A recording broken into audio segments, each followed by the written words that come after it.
Well, the OHL podcast is very proud to be sharing this story, one that I think should be a little bit more sinister by way of subplot, but our guests will not allow that to be the case. Fred Wallace, who you all know is the voice of the Owen Sound attack, and Larry Mellott, who is the voice, of course, of the Guelph Storm. To me, these guys should be sworn enemies because, Fred, you and the Owen Sound people stole the Storm, or the Platers, pardon me, from Guelph. So I don't know how the two of you remain friends off ice.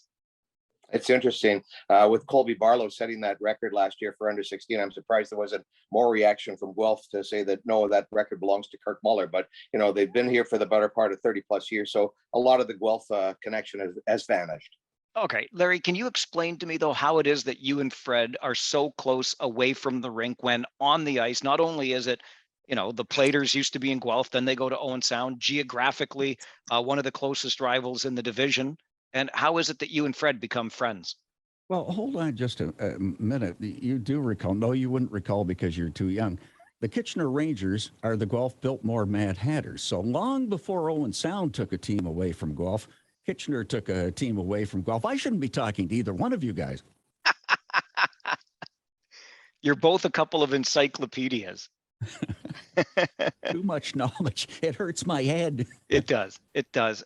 Fred, when that team came, I read a piece, I think it was one of Greg Cowan's not too long ago, but about just what the franchise has meant to the community in Owen Sound and what the group that brought it there really, I mean, is revered for good reason. But what do the attack mean to the community in Owen Sound? Well, there's a number of levels, obviously, Mike, and I think this applies in every market. But one, it's a form of entertainment. Two, it's a form of competitive hockey. It's the highest form in the province of Ontario, and I think also it's a great marketing tool, not just for the attack, but for a lot of businesses and for a lot of community organizations. So I think on that level, it's pretty hard for me to imagine what Saturdays would be in Owen Sound without that particular team. So just as a footnote to that, I maybe as much as anybody am extremely grateful to the Holidays for taking the chance on Owen Sound in 1989. Larry, what did it mean to get the Storm back into Guelph after, of course, the Platers had departed? Well, there was quite a lull in the wintertime activity around here. We had junior B hockey, and I was watching and following that, and it was good, but you could tell by the fan reaction how much they missed major junior A hockey. And when the Storm came back to town, even through that first year, what was it? There were only 3 or 4 victories, something like that. You could tell the people were just excited to have it back and have it going again. And there were the built-in rivalries, like you said, with Kitchener just up the road, with the Owen Sound attack, with the London Knights. This Midwest division has been competitive from day one with it wasn't the Midwest division back then, but those same rivalries existed from the time the Storm got back into the Ontario Hockey League. Yeah, and you talk about the tough start with just a few to 4 wins in a season, but it's been a pretty nice little run for that Storm franchise over the last decade or so. But and when I think of that, Fred, I think of obviously Owen Sound, and I gotta think that Jared Maiden circa 2011 has got to be the highlight of the franchise to date. Yeah, there's no question about that, Mike, and we'll be hard pressed to match that. I hope the day comes that Owen Sound has another OHL championship, another trip to the Memorial Cup. I think I'm envious of Larry because I think he's been 6 times and I've only been the 1 time. But from the standpoint to win Game 7 on the road in overtime, I don't think that you could ever top that. And if we do, I hope I'm around to see it. Well, in fairness, I mean, I've been with the Kitchener Rangers for about 15 years, give or take now, but the only Memorial Cup I saw was one that was hosted by the Rangers back in 2008 when they fell by 1 goal. They fell by 3, but to Spokane in the final. They made it to the final and lost 4-1 in that final game. But that's the closest I've come. So Larry, you're the Memorial Cup veteran on this team right now. Boy, that's one way to put it, but that's been a disappointing tournament for the Guelph Storm. They made it to the final in overtime in '98, made it to the final in 2014 in London in a tournament they really thought they should have won because they were the best team through the round robin. Such a difficult tournament to win. And boy, we've got some interesting discussions going on, don't we, about home teams that host it and get eliminated in the first round and how much of an advantage that can give them. And And we've seen the Memorial Cup won by teams in two situations like that in recent years. Is it a format that you need to change? Maybe a bit, at least. What do you think, Larry? Should we change it? Well, I think I suggested to you over the summer and to Fred as well, maybe one fair way of doing it might be to kind of put a hold on when the tournament starts and let all of the teams that win championships maybe have a good 10 days to 2 weeks off so they can be a little bit more rested, the same as that team that's been sitting around waiting. You know, Fred, when I think back to that 2011 championship, even as the host team, which we understand why they have the host to attract the local fans, had it not been for the proximity geographically of Owen Sound to Mississauga, and even then it was still a couple and a half hours for those fans to drive, but we called that arena in Mississauga the Bayshore South for a reason. Yeah, Game 7 in particular was unbelievable against Mississauga. I remember looking at the video board when they first pumped it up about an hour before and thinking, okay, I know them, I know him, I know her, I see those people. And the Monday night game, we lost to the Sea Dogs in overtime in a great game. I think it went 79 minutes before we were beaten by St. John in overtime. And I remember the drive home because I had to be on air the next morning. And basically from Shelburne North, all it was a line of taillights of Owen Sound people going home on, which was the holiday Monday, the long weekend in May. But still, it was just an example of how committed they were and how into that team they were. Walk us through that Maiden's goal, Fred, because I'm sure it's still etched in your memory forever. Oh, yeah. Yeah, it's funny. I've been asked, did you have the call rehearsed? And no way could you anticipated that your underage would get 2 goals in that game, let alone the overtime winner. And I can still see it. Liam Heelis wins it back to Shemitz, and Shemitz's shot gets blocked, and Cameron Brace picked it up. Jaden had a couple of whacks at it at the front of the net, and it barely made the back of the net. And then the explosion in the building was so exciting. Another good memory of that in the parking lot at Mississauga, and how well structured that parking lot is. Well, they were having a motorcycle licensing day that day as well, so it was just crammed in there, and we were wall to wall. And I remember just inching my way out in the parking lot afterwards, and I saw one of my best friends in Owen Sound. He had a caravan, and so he was moving ahead, and I thought, all right, if I hit anybody, I'll hit my buddy. And we got lodged in traffic, and these guys got out of a car. I think they were from Owen Sound. They were certainly Owen Sound fans. And they pulled the flag off their car, one of those car flags, pulled it off, knocked on the car in front of them, knocked on the window, and the person rolled down the window and took the flag. And when we moved up, when we inched up, it was Hazel McCallion. And I'm just sitting there, all right, Hazel, are you an Attack fan now? That's fantastic. Hurricane Hazel changes colors, eh? Larry, what stands out to you? You mentioned the Memorial Cup maybe has been a bit of a disappointment, but there's no shortage of success, as we've already alluded to, with that Storm franchise since its return to Guelph. What stands out to you as a highlight moment or moments? It's funny, there are a couple of ones. Obviously, when they won the first time in 1998, Brian Wilsey scored the winning goal against Ottawa very late in the third period. I can recall him barging in on the right wing, and he had a great shot. He was a gifted goal scorer as a junior. And the goal he scored that particular night was a soft one. I thought afterwards the goaltender should have had that one, but thank heavens from a Guelph perspective that he didn't. And then there was one actually when the Storm went to the semifinal, which they lost to Ottawa. There was an overtime winner against the 67s to force a Game 7, and just a blast. Todd Norman was somebody who had an outstanding shot. So those 2 goals stick out in my mind. And the unfortunate one that I can never get rid of is a guy named Bobby Russell for the Portland Winterhawks, scoring in overtime to give the Portland Winterhawks the Memorial Cup over Guelph in 1998. And earlier in the overtime, it was maybe just 2 shifts before, the Storm had Bootland, Wilsey, and Jackman, 3 guys that could all get the job done, going 3-1 into the Portland zone, whistled down offside. And I swear to this day, and so does George Burnett, who was coaching the Storm for the first time around back then, that wasn't offside. What would have happened? What if? And that what if memory has been a kind of a difficult one to shake over the years, because that is a Memorial Cup they could very easily have won. If only they had instant replay back then, Larry, to review these things. Absolutely. How about a 19-minute delay? Yeah, Fred, you're kind of reading my mind on this, because we've seen this technology come into the game over our careers. How do you feel about it? Well, I don't like it, especially the delays. And I think you could probably go into every building and you've seen a delay or a review that's gone far too long. So bottom line is, I think there's a human element to it. Larry's talking about something that happened in 1998, and I think sometimes those are as much of the lore as anything.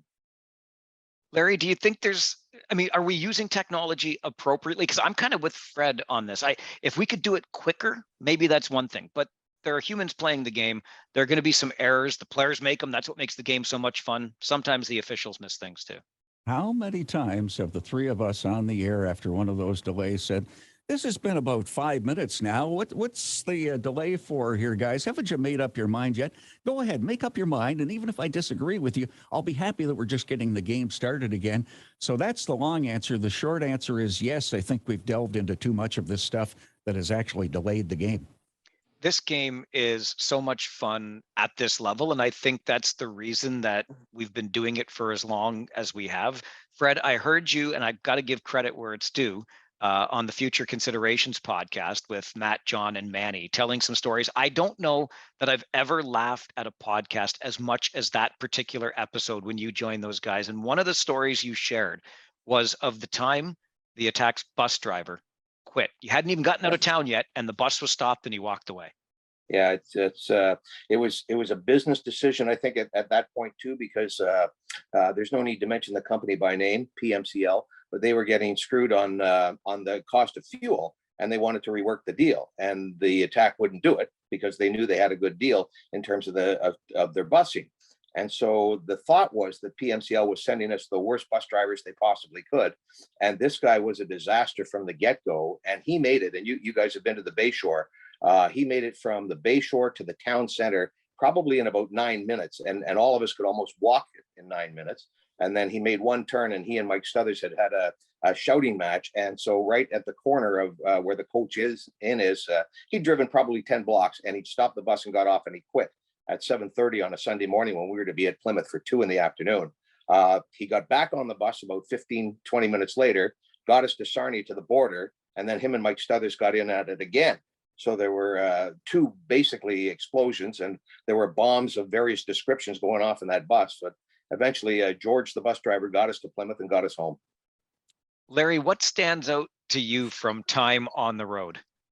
Bus stories. Funny you should mention that. I was thinking, is listening to you two guys, and there were a couple of things. We had one bus driver, and I'm not going to mention the driver's name. Well, he doesn't drive anymore, so it wouldn't get him in great trouble, I guess. We were coming back from Sault Ste. Marie. We'd reached about Parry Sound, and J Mcguire was the coach back then. And he actually had to take the wheel of the bus because the driver had fallen asleep, and there was a moose kind of straying in our neighborhood. So EJ bailed us out that time. And then there was a stinker of a game one night in Saginaw, and after the game, we were heading up to Sault Ste. Marie. Bill Stewart was the coach, and Fred was talking about colorful words that could be used in exchanges. Well, Bill could use quite a few of those in various combinations. And as we were heading up to Sault Ste. Marie, we darn near hit a deer, and Bill shouts, "Damn, that would have been the first hit of the night." Never waste an opportunity for a good one-liner like that. I had the chance early in my career to kind of learn from the great Don Cameron in this business. And I just sort of watched the way he did things. And I get the sense the approach with you two gentlemen is similar. Fred, how do you, as the broadcaster traveling with the team, manage those different relationships with coaches, et cetera, over the year? Because sometimes I feel like we almost end up in the line of fire just because we're there. Yeah, and that's very accurate. And I think, if you evolve as a broadcaster, I think you learn to walk pretty close to the middle and try to be consistent and professional in everything that you do. And I'm not saying that the coaches or the managers aren't professional. It's just you're going to have very, very different personalities. Jerry Harrigan, for example, would be a lot different than Mike Stothers. Ryan McGill would be a lot different than Rick Sealing. So I think that you just have to understand where you are and what your place is when you are. And my attitude in terms of getting along is has always been that you either get along or you get off. And fortunately, I've only been asked to get off once, but other than that, it's been not a bad ride. Why'd you get asked to get off, Fred? Well, maybe it wasn't that, and there's no need to mention the coach by name, but they were upset about something one time. and the bus was to load at 8:30 in the morning and leave at 9, and we were going to Plymouth. Ironically, all this stuff seems to happen when we're going to Plymouth. And I showed up at 8:40, so I'm 20 minutes before we leave. And the coach growled at me that the bus leaves at 8:30. And I said, oh, I'm pretty sure it said load at 8:30 and leave at 9. And he barked at me again. And then stupidly, I should have let it go, but I pulled out my itinerary and I said, hey, look at this, blah, blah, blah. And didn't he lose it at me? So the bottom line is we're going to Plymouth. We stop at Goderich for about 15, 20 minutes for a Tim Hortons break. And I'm a little, thought, why did we leave so early? Then the beautiful thing was we got to Sarnia, and we were eating at a Kelsey's, and they came out and said, oh, we weren't expecting you guys for 45 minutes. We had to sit in the parking lot for 45 minutes.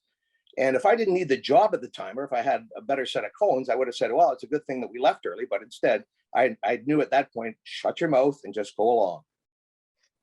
I'm glad to hear parts of that, Fred, because I've always had the half hour prior is load, and then it's the departure. And early on, if it was 8:30 load, 9 o'clock out, I was there by 8:25 even. And then after a while, you're like, why am I standing around? I don't have anything to load on the bus except my fat butt. So I'll just come around midway through. So I'd come at 8:45 usually. I'll never forget though, the day that I showed up around that middle ground of 15 minutes before departure, and the bus was pulling out of the bus bay. Okay. Oh, the walk of shame that time. Steve Spott was the coach. He let me on the bus, but I got the look, and I think looking back, I deserved it. I guess maybe I should have been there for the load time, half hour before departure.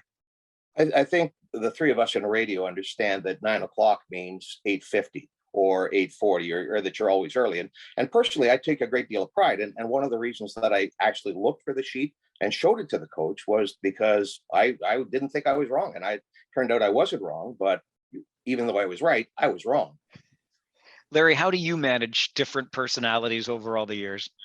It's interesting that situation Fred went through. It happened to me one time where Sean Camp forgot to tell me that he changed the bus time to half hour earlier than planned, and I was a little late.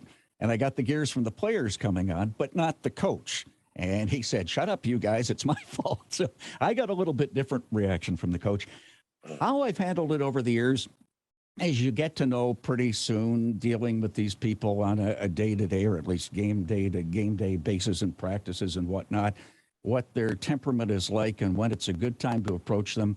And when you think, no, that question can wait until an hour or two from now, or maybe I'll do it tomorrow instead. So you start to get a sense of how to deal with the people. Fred, the other thing that struck me as you were telling that story is how, and this happens, I think, to all of us at times over our careers, is, the schedule says one thing, but things might change. You find that there is time that you might consider to be wasted on the road, or you could have spent that time better doing something else, maybe being home and not on the road with the hockey club. Did you ever ask yourself over the years, why do I do this? Like, what am I doing out here on the road in the middle of February?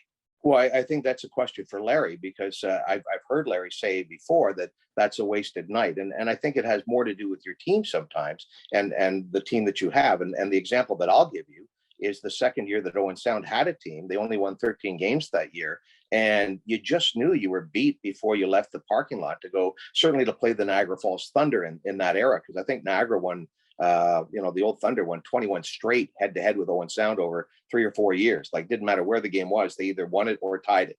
And in 91, that was a lost season for Owen Sound. And so a lot of times you thought, okay, what am I doing? And I know, Larry, you've had a couple of cases where you've had the number 1 or number 2 pick as a result of the season that you've had, and it makes for a long season, and you sometimes question what you're doing.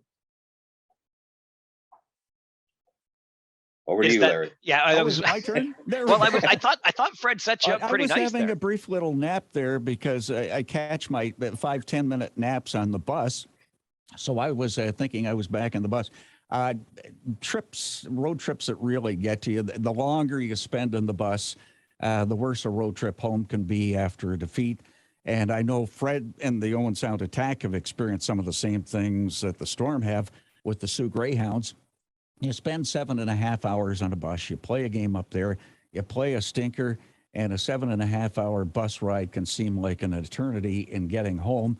And if there is one building in particular over the many years where the Storm have really struggled, I think they went through about a 4-year stretch where they didn't win a game in the Soo. Mind you, it's only twice a year, but still, that's a long trip when you figure that you're going to wind up with absolutely nothing out of it.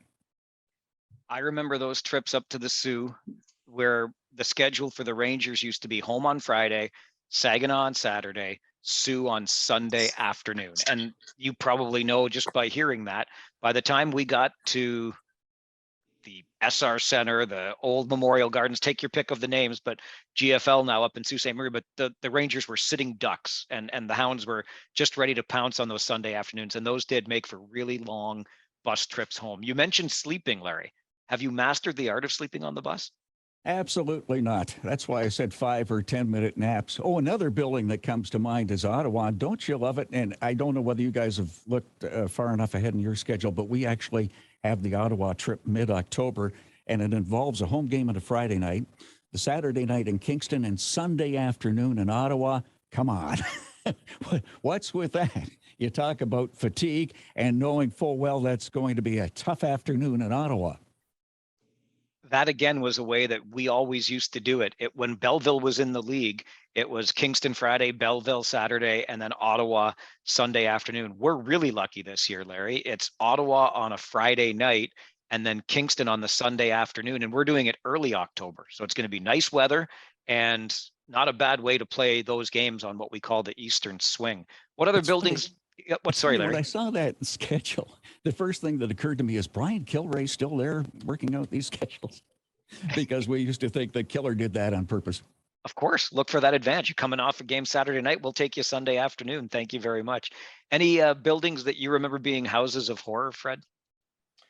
Not really. I think you have your moments in all of those buildings, and both the bad defeats and the big victories all stand out to you. But to your point on Ottawa, as you said, we used to be Kingston Friday night, Belleville Saturday night, and then Sunday afternoon would be in Ottawa.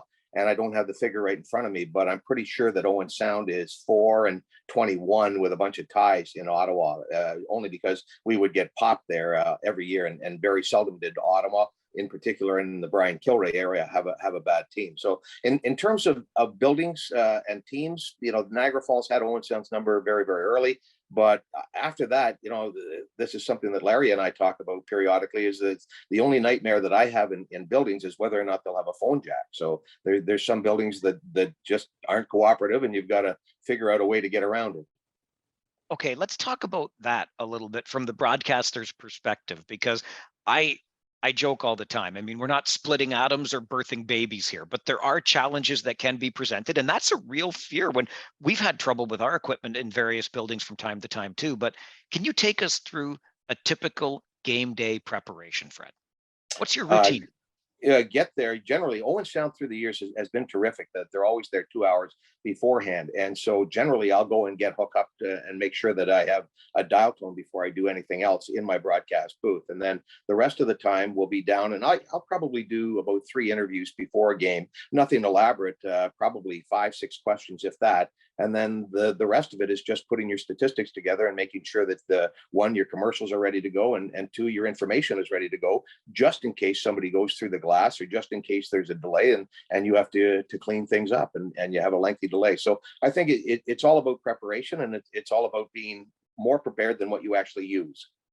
Larry, what about you for preparation? That pretty much sounds like the same thing here. For home games, I try to get into the building at least 2.5 hours in advance, and the Storm are the same as the Attack. We're at a road location a couple of hours before, and the first order of business, as Fred has said, make sure your equipment is working properly. After that, you go do some interviews and put your information together in the media room, see who's available to talk.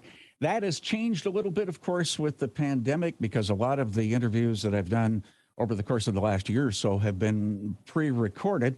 And that has a tendency to work out pretty well, because then you're not scrambling at the last minute for interviews as well. Let's take it back to the really early days. And Fred, when we come into Owen Sound now, anybody knows that, Fred Wallace is I think better known in the community than the mayor, quite frankly. Where did it all start for you in sports broadcasting? What was the first time you cracked a mic? Oh man. I'm thinking of my start. I'm thinking of my start at McLean Hunter TV in Midland, Ontario, which was almost my last one, and I ended up swearing on air through my fault, but also through the fault of the people that were operating the cassette back in the day. So that's where it started for me. In Midland at the time, there was a radio station, an AM station called 1230 CKMP, and the announcer, the sports announcer, was a guy named Tom Shields, who went on to become and he just seemed to know everything about sports and know everything about the town. So he was a pretty good influence. And I went from high school in Midland to Ryerson and was in a pretty good class with a number of people that are pretty prominent in terms of both sports and broadcasting in general. And then from there back to Midland and worked at CKMP and then over here to Owen Sound. And by 1988, our sports director here in Owen Sound had left. So that just opened up a sky high profile. And what happened was, a year after I became sports director, the Platers moved from Guelph to Owen Sound. So it really landed right in my lap. Okay, I can't let the McLean Hunter story just hang there, though. You swore? So back in the 70s, McLean Hunter didn't have live. So my best friend was the play-by-play guy, and I was the color guy. And my best friend was pretty good at it, but his marks weren't very good in school. So his mother wouldn't let him do this one particular game. So I had to do it. And I'd watched him enough that I knew how to start the old VTR. You push play and record. And I knew what the VU meter was. So I grabbed the mic and I looked and I made sure that everything was going. And what I did for my test was, listen up out there, you bunch of 1, 2, 3. And I used probably the 3 worst words you could possibly use. So this was on video cassette. But I didn't know that the dummies at Rogers would put it into the live VTR or the live playback and not cue it up to the start of the game. So I'm sitting in my basement in Midland, Ontario on a Wednesday night, and all at once I hear testing, listen up out there, you bunch of 1, 2, 3, 4, all these dirty words are flying out. And I'm going, oh my goodness. And then I thought, it's McLean Hunter. Nobody's watching McLean. Ring, the phone rang, and it's the president of Midland Minor Hockey. He blasts me. I hang up the phone. I go back to watch the TV. Phone rings again. It's my mother's priest or my mother's reverend on the line. So the phone rang for half an hour with people in a small town that were upset. So in 1978, I nearly blew my career before I even got started. Oh my goodness. So who was it first? Was it George Carlin or was it Fred Wallace? I think it was you, Freddie. George did 7. I only did 4. But think of the 4 worst possible words that could come out of somebody's mouth. And that's what I did as an 18-year-old. I'm blushing just thinking about it. I don't know if you topped that, Larry, but I think there was a stop out west for you at some point along the path too. Oh, there was. CKCK in Regina, and one of the other radio stations in town was doing play-by-play. So I did the PA announcing for the Regina Pats. I did Alberta Junior Hockey League play-by-play with the Rustlers and Red Deer. Started in radio in December of 1970. Please don't do the math. And then I got here to Guelph in 1974. And a guy named Norm Jerry was mayor of the city and he was sports director of the radio station. And at that point was only 6 or 7 years removed from having been the TV play-by-play voice of the New York Rangers. So what a great guy to learn play-by-play under. Learned so many things from him, including diplomacy. And I've got to tell you a funny Norm Jerry story. We're doing a game in the old Southern Ontario Junior Hockey League. The team was out of Niagara Falls, as a matter of fact. And a player got hit in the neutral zone, and something happened that I've never seen in a game before or since. The cup popped out of the jockstrap onto the ice. The female trainer comes racing out because she thought the player was injured and did a quick U-turn and let the player readjust his own equipment. But when Norm got the mic from me, he said it was an elbow pad. I grabbed the mic back and said, I've never seen an elbow pad that looked like that before. That was Norm Jerry being the diplomatic mayor of the city of Guelph. Fantastic. And now they've got a park named after him, of course. They do. You mentioned Norm and the New York Rangers.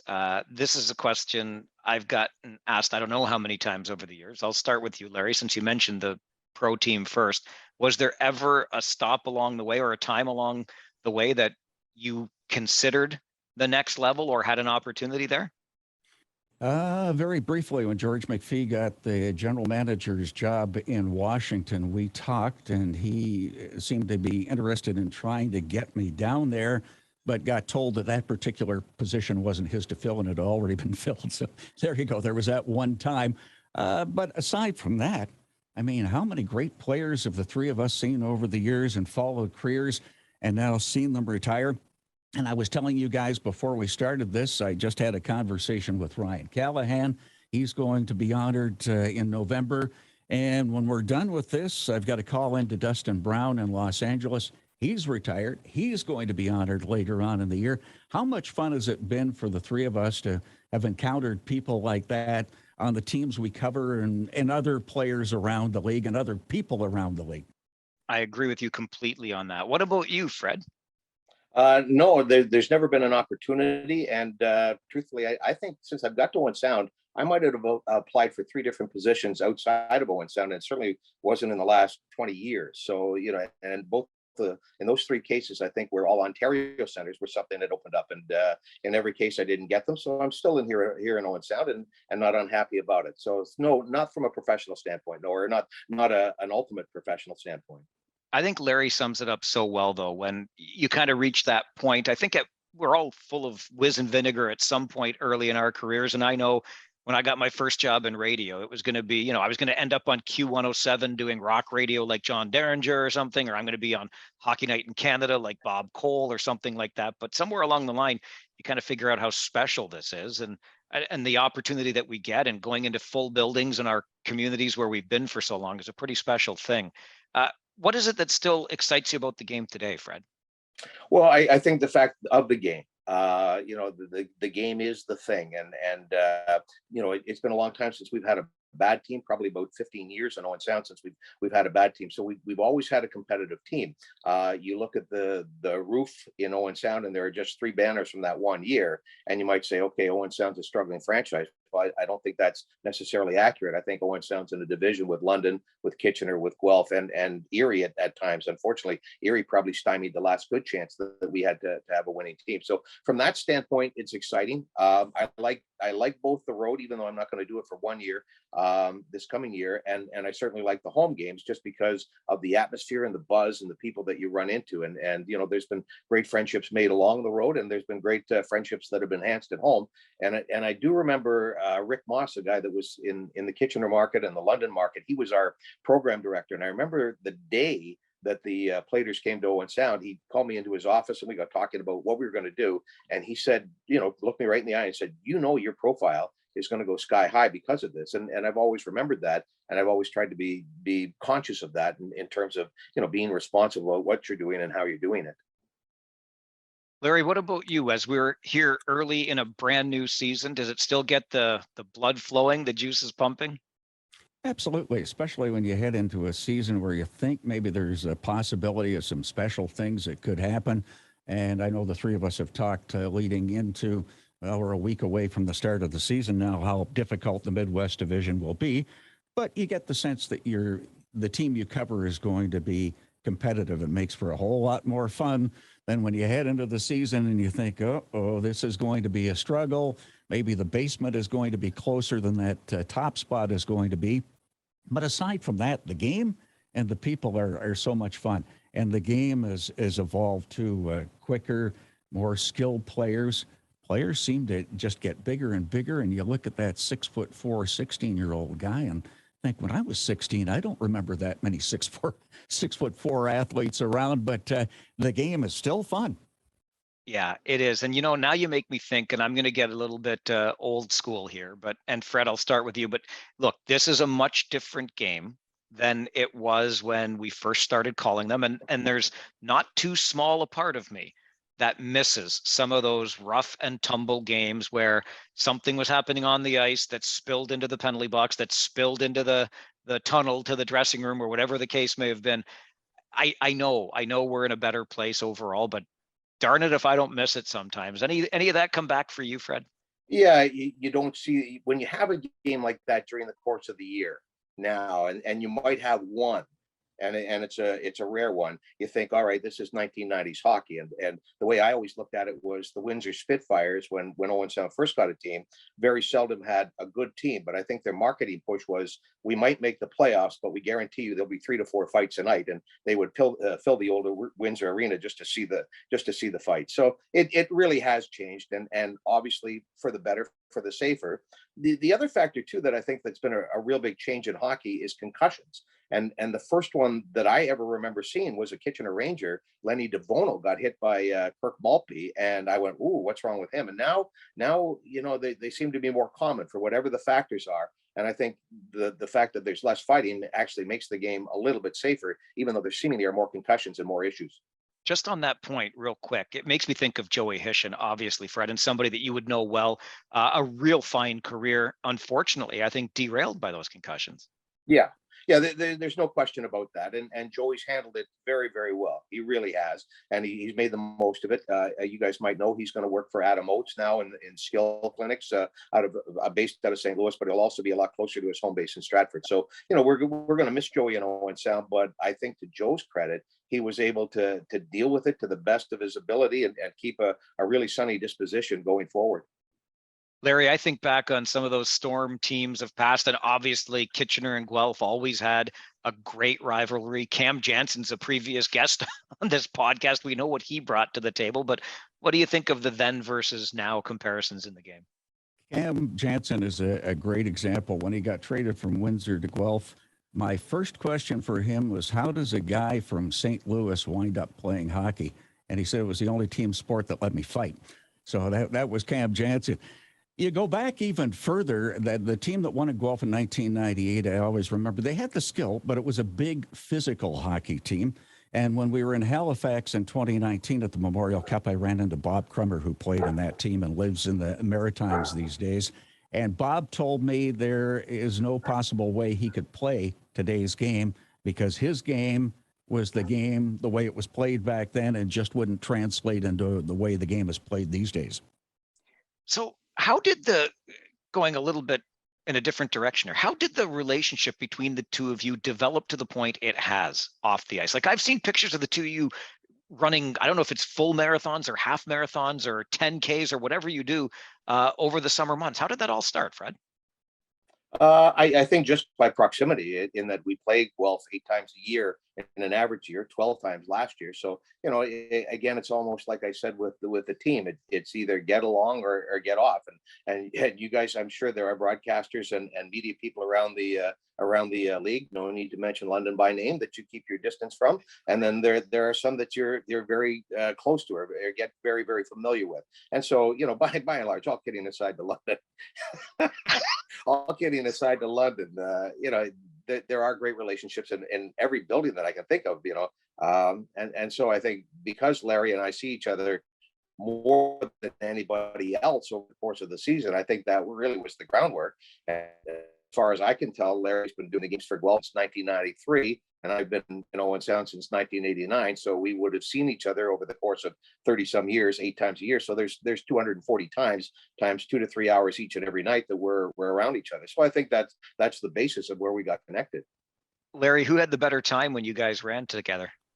Well, it might have been Fred, but it's too bad that Fred hadn't been running with me, let's see, in the late 70s when I was actually running 3 or 4 marathons a year and I was in pretty good shape. And that's how I got involved with the run. And Fred was doing it for personal reasons for the hospital in Owen Sound. And I thought, well, maybe he'd like some company, somebody who can run in the same territory as him. But he really relished the fact that I think in the 2 or 3 half marathons we ran, Fred, we might have run together for about half the race, and then Mr. Smart Alec from Owen Sound pulled way ahead of me. I forgive you, Fred. But it was one of the few times that Owen Sound beat Guelph that year, so it was a personal pride. If you couldn't beat him on the ice that year, you'll beat him in the marathon afterwards. You got me thinking again, Freddie, when you mentioned London, and as of late, I've kind of come around on this idea that it's actually a really good thing for the league because every story needs a villain. But maybe I'm off base on that. How do you feel about the Knights' kind of position in the Ontario Hockey League, the role that I think the team and the franchise relishes? I don't think it's good for business in a lot of cases. And I'll use the Victor Mete example, or I could use the Max Domi example, or I could use the Dickinson example currently. This is my own personal opinion, in that I don't think it's good for business. That I think that there are 20 franchises in the Ontario Hockey League. I think all 20 should be on equal footing, and basically are.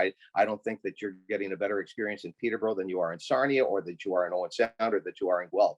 And I think all of those organizations, have a great deal to offer. And so when I hear that somebody's going to a certain market because of educational opportunities, or whatever the case happens to be, I quietly say under my breath, garbage.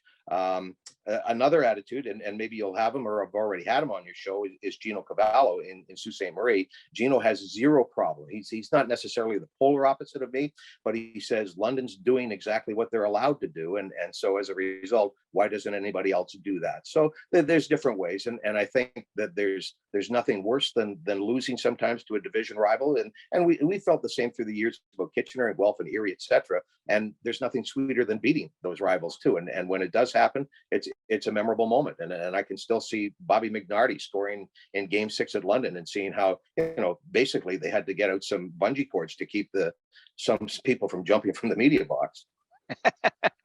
I remember Mike Petizian on one knee just last spring after the Rangers upset London in that first round 7-game series, overtime no less. It was lots of fun, and good point on Gino. I have to get him on this show in the not too distant future. Larry, what do you think of how London kind of fits into this league and the role that the franchise plays? What kind of words do you want me to use? We're on the internet, Larry. You can use whatever words you want. Oh, it's funny. I actually grew up in London, so I certainly have nothing against the city of London. And I remember when major junior hockey first came to London, actually back in the 1960s, and watching the likes of Daryl Sittler and Dan Maloney and on and on. And they went through the really rough stretch where they struggled. They struggled at the gate because the team was struggling. And the Hunters came in and turned it around. And you've got to respect that. These guys have been around forever. I guess the things that irritate you are the way Dale Hunter can react sometimes at the bench as opposed to other coaches. A direct opposite of, say, for instance, a George Burnett, who seldom ever got heated back at the bench. But it's guaranteed that Dale Hunter will put on a show, especially on the road for the fans once or twice during the course of the game. And you think, okay, what's going on now, Mr. Hunter, that the referee and everybody else has done wrong except you and your players? So it's just that little sense occasionally of arrogance that comes with success. And you can't dispute the fact that it's been a very successful hockey team. So kudos to them. Doesn't mean the other 19 teams especially have to like them, which they don't. Nope, there is no doubt about that. You get me thinking about coaches a little bit more now, Larry. And obviously, Pete DeBoer was probably the most intense I've seen in my 20 years or so around the Rangers organization. But there wasn't ever a whole lot in the way of theatrics with officials, et cetera. Like nothing too big. Like I remember back not too long in that same era, not too long ago, when Mike Vellucci, there was a top 10 Vellucci meltdowns on YouTube somewhere. We could probably still find it if we looked. But Fred, did you ever have a coach that really lost it on the bench? Well, I remember Len McNamara in the very first year, he got suspended for throwing water bottles on the ice. But in terms of being demonstrative, no, not really. Again, there were all kinds of personalities, and just when you're talking about it, about coaches in Owen Sound, my personal favorite, with no offense to any of the 12 or 13 guys that have done it, was Rick Karissak, who was only here for 1 year. And I think what I really loved about Rick Karissak was that we were basically in the same age bracket. Rick might be a year older than I was. He was in his early 30s when he coached here. And it used to be so cool that we would get back from a game on the road, you'd get packed up, I'd get back to my place, and I'd be walking up the stairs of my place, and I could hear the phone ringing, and it would be Rick Karissak. And then he'd talk to me for the next hour and say, "Do you believe number 4?" That sort of thing. So, I really enjoyed Rick Karissak from that standpoint. So in terms of being demonstrative, I'm sure there have been moments when Owen Sound coaches have blown up, but not on a perpetual basis. Yeah, I remember some memorable post-game quotes from time to time. Not much jumps out at me from on the bench during a game at any point. But what about you, Larry? I'm just trying to think. There was one particular coach that I found a little irritating, and I won't name names, but he only lasted the one season in Guelph. It didn't matter. Some of them have become very good friends over the years. J Mcguire springs to mind. And what an interesting man he was, because there, with all due respect to the coaches, not too many coaches around that had a PhD in psychology. A funny thing with J Mcguire, though, he was a coach that you could go to for your pregame interview, and you would know right off the top that you were going to get 5, 6, 7 minutes of fill time. And in all honesty, the people you interview on a regular basis figure out, okay, that's what they're doing. They have a certain amount of time they need to fill. EJ would fill it. But I'd go back over the interview and think, I didn't ask that question. What question's he answering? He was very smooth, very adept at that, and avoiding questions that he really didn't want to answer and confusing you into thinking that he had answered. Clever that way. Yeah, maybe that's the PhD in psychology coming through. Larry. That's it. Yep. I think we've probably all had those intermission guests that help out that way from time to time. Jim Cressman with the London Free Press used to be great for that. If you needed a washroom break during intermission and a guest, you just ask Jim the first question and he'd say, I'll take it. And he'll talk for 5 minutes while you run out of the booth and go get a washroom break. Don't you just hate it? In the old buildings, it doesn't happen so much anymore. Remember experiences, Fred, at the Peterborough Memorial Center when you kind of had to scramble to find some place during the intermission? The roof of the arena seems to ring a bell for some reason. You had to be kind of careful with that one.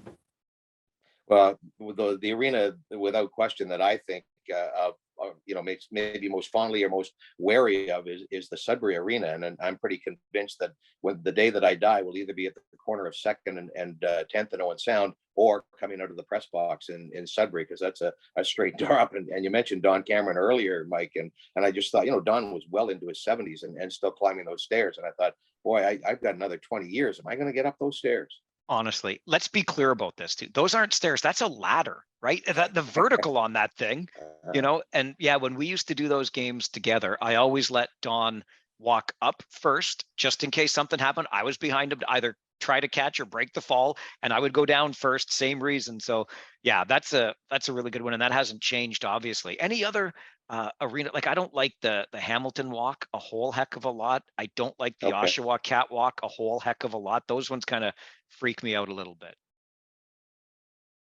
Yeah, I will say this, that I do like the Oshawa broadcast vantage point. It's probably my favorite place on the road is the Oshawa vantage point, because the Generals numbers aren't very loud. They're easy to see, and you're right above the action. So I do like that from a broadcast standpoint. The other broadcast, talked about this in the memories. We've worked morning radio, and we've all done late night or into the evening broadcasts. And one Friday night we were in Guelph in the old arena, and the press box or the broadcast booth was carpeted. And I remember I was so fatigued that I basically propped my head against the wall and just watched the game go back and forth. And I had the worst rug burn the next day. And I mean, it wasn't like a tiny little spot. It was like my full forehead. And my forehead's a little larger now. But even back in the day, I came back to Owen Sound and people went, "What happened to you?" Rug burn. Oh my gosh, that's great. I remember one such long night and early morning, and I ended up sleeping just for a couple hours at the radio station. Just got dropped off right downtown. Figured no point in even going home. But Larry, what are some memories of arenas gone by for you? Not so much with the Ontario Hockey League, because most of the facilities are set up pretty well in terms of accommodating the media and broadcast. But I can recall years ago, and I think Guelph was playing in the Provincial League, and it might have been the year they won the Centennial Cup in 1978. But at any rate, we were in Hawkesbury in a playoff series, and their idea of the visitors' play-by-play area was to put a picnic table in the one corner and 2 chairs on top of the picnic table, and you broadcast from there. Could see the ice surface pretty well, but I'm thinking, how crazy is this? But it's working.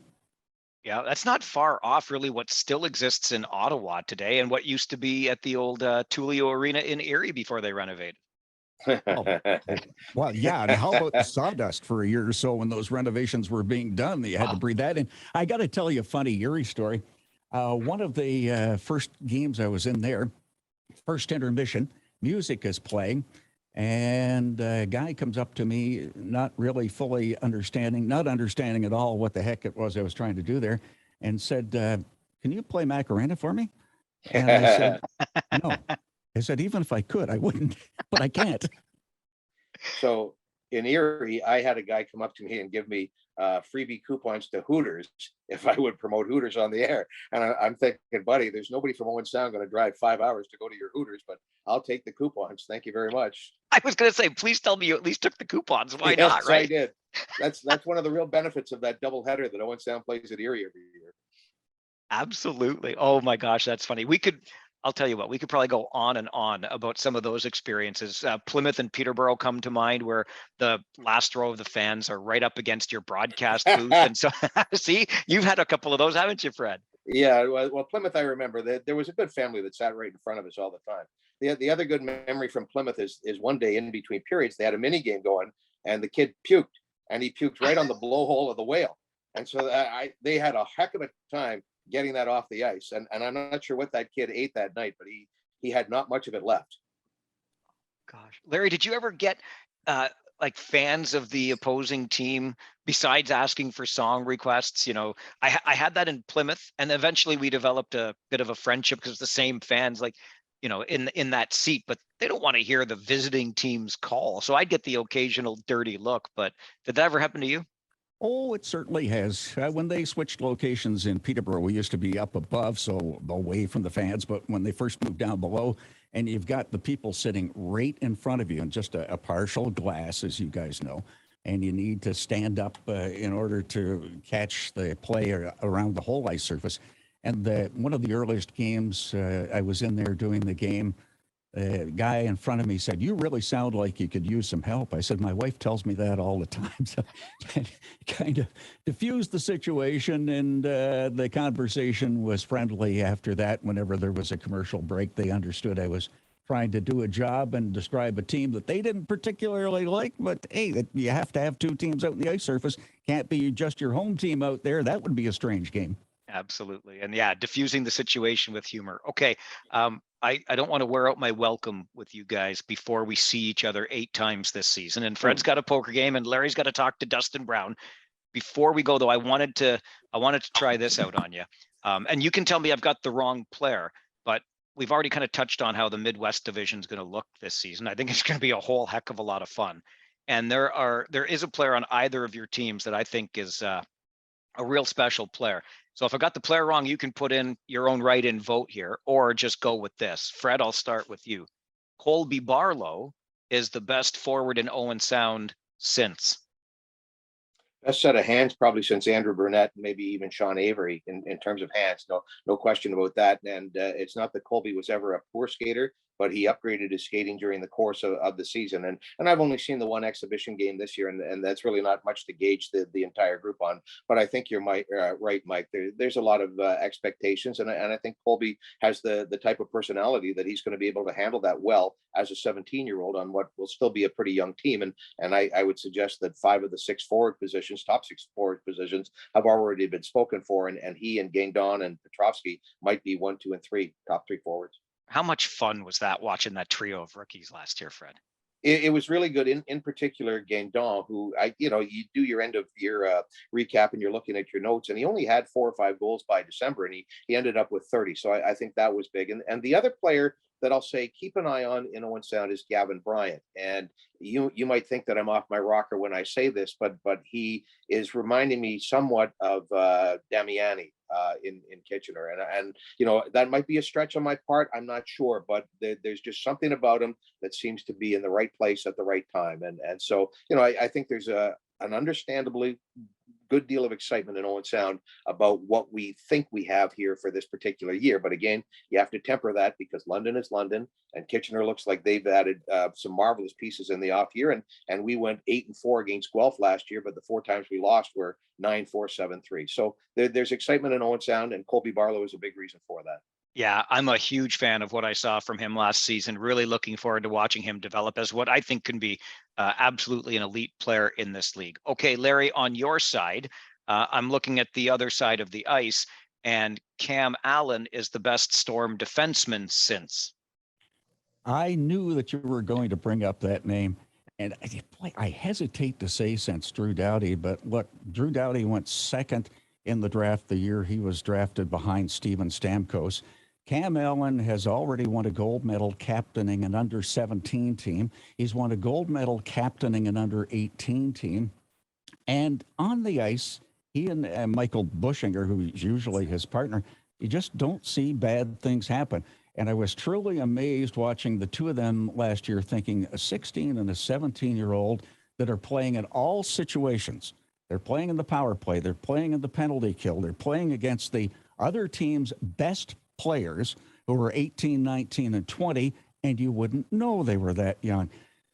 Cam Allen, I think the latest projection I saw was maybe going number 8 in the draft. And at the moment, he's ranked as the top defenseman potentially for the 2023 draft. So, yeah, Cam Allen certainly is one to really be watching this season.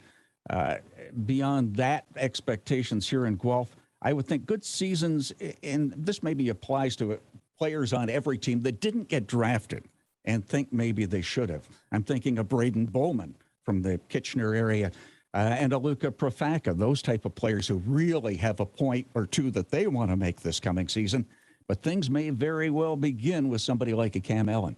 Yeah, he's a special player for sure. And it's not just because I watched him score a hat trick against the Rangers last year either. Gentlemen, it has been a lot of fun. Really appreciate you making time to join us here on the OHL podcast. Thank you. Thanks, Mike. See you on Saturday. See you, Larry.